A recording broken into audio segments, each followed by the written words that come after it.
Let's do question 6b2. To start your ice cream business, you take out a loan for 250,000.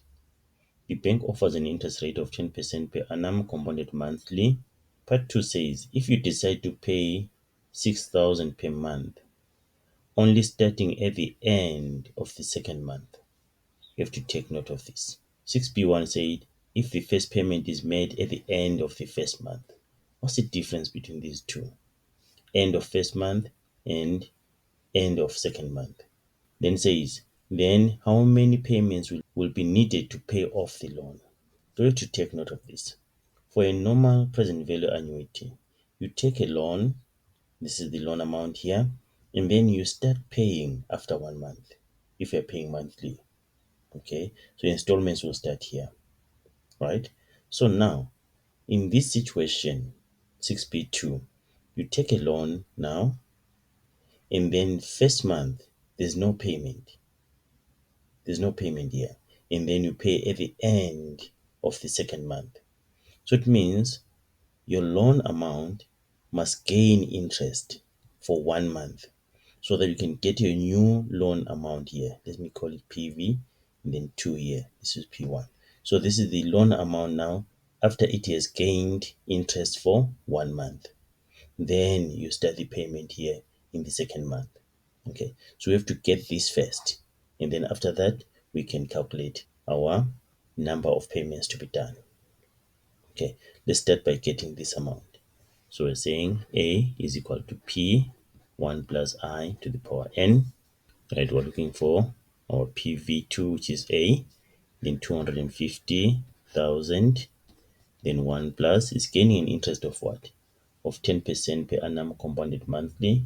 So it's going to be 0.1 over 12, and then 1 month. So it's just 1 day.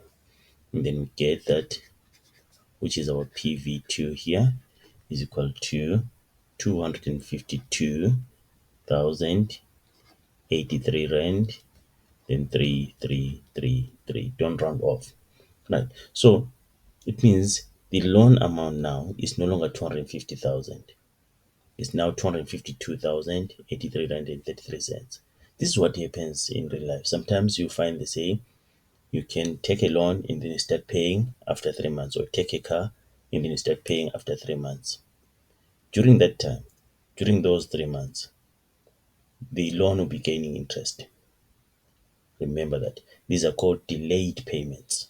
During the grace period there, money will be gaining interest. Your loan will be gaining interest. Right now, you'll be owing 252,083 rand and 33 cents. It's no longer 250,000. Right now, what are we looking for? If you decide to pay 6,000 per month, then how many payments should you make to pay off the loan? So we go back to our present value formula. PV is equal to X, which is the installment, and then 1 minus 1 plus I to the power negative n, all this over I. Let's do the substitution.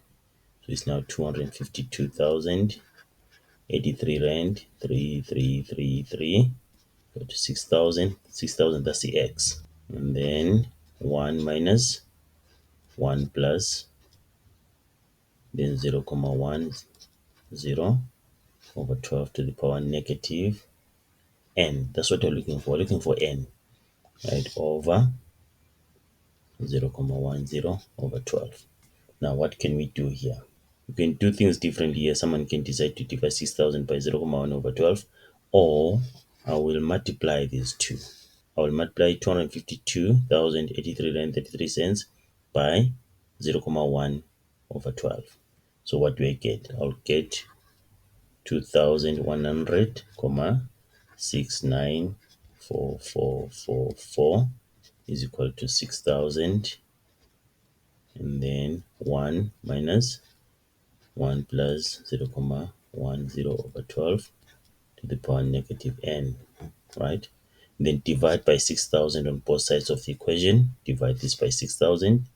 You'll get 0.3501157407 is equal to 1 minus 1 plus 0.1 over 12 then to the power negative n.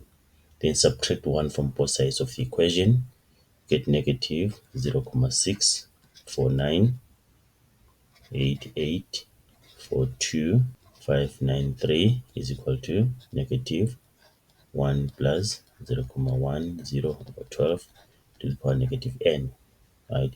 Then negative and negative will cancel each other out. We remain with these as positives, right? Now, we can change then from exponential form to log form. If you're changing from exponential form to log form, the exponent is the subject. So negative n is equal to, and then log, then this is the base. This whole thing, you can put it as it is, 1 plus 0.10 over 12, that's the base, and then the number, use 0.6498842.593. Remember, using this function in the calculator. There's a function like this. You can use this function. Put your base here, put your number there. Okay. But if you want, you can say log this number, log 0.6498842.593 divided by log this. Then you get your answer. Then we have negative n is equal to negative 51,93050181. How many payments would be made to pay off the loan? So it means we have to make what? N should be 52 payments. All right. But if you check, it means payment number 52 will not be 6,000. It's going to be less than 6,000. But you're asked how many payments. Okay, so there'll be 52 payments. Although the last payment will not be 6,000 because of this 51,93. Okay, so there'll be 52 payments done to pay off the loan.